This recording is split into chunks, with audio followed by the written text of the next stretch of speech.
বর্তমানে সরকারি দল যদি বলতে হয় সেটা তো জামাত।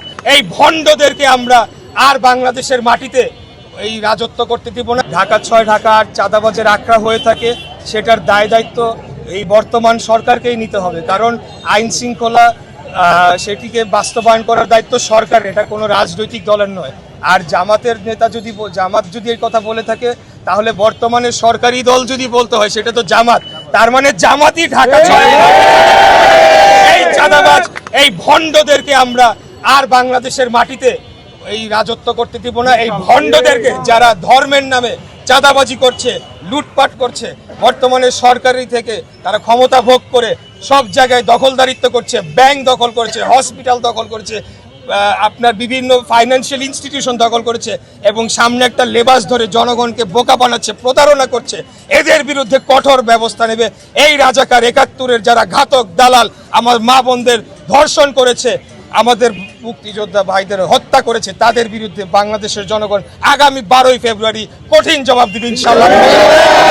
দীর্ঘদিন যাবৎ অবহেলিত এই অঞ্চলে এখানে রাস্তাঘাট, সরু রাস্তাঘাটের রক্ষণাবেক্ষণ না করার ফলে ভেঙে চুরে একাকার হয়ে গিয়েছে এবং অন্যান্য যে নাগরিক সেবা, বর্জ্য ব্যবস্থাপনা এবং ড্রেনেজ, সুয়ারেজ, গ্যাস সংকট চরম আকারে ধারণ করেছে। তো এই সকল মিলিয়ে এখানে বসবাসের অযোগ্য হয়ে পড়েছে।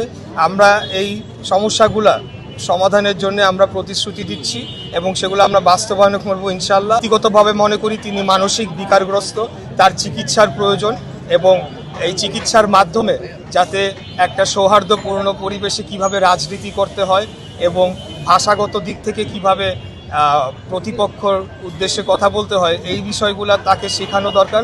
সেই শেখানোর আগে তার মানসিক চিকিৎসা দরকার বলে আমি মনে করি। ইনশাআল্লাহ আমরা বিশ্বাস করি যে সকল শক্তির মূল চাবিকাঠি জনগণের কাছে থাকা উচিত এবং জনগণ যাকেই ভোট দিবে সেটা যেই হোক, কিন্তু একটা সুষ্ঠু, সঠিক, নিরপেক্ষ, গ্রহণযোগ্য নির্বাচনের মাধ্যমে জনগণ যাকেই বিজয়ী করে আনবে আমরা মাথা পেতে মেনে নেব ইনশাআল্লাহ। কারণ আমরা জনগণের ক্ষমতায়নে বিশ্বাস করি, আমরা গণতন্ত্রে বিশ্বাস করি। আমি মনে করি যে ঢাকার এখন নির্বাচনী পরিবেশ অত্যন্ত শান্ত এবং সুষ্ঠু রয়েছে সকল জায়গাতেই। আমি অন্যান্য আসনেও কিছুটা যেগুলো আমরা খবরে দেখতে পাই যে শান্তিপূর্ণ পরিবেশই বজায় থাকছে।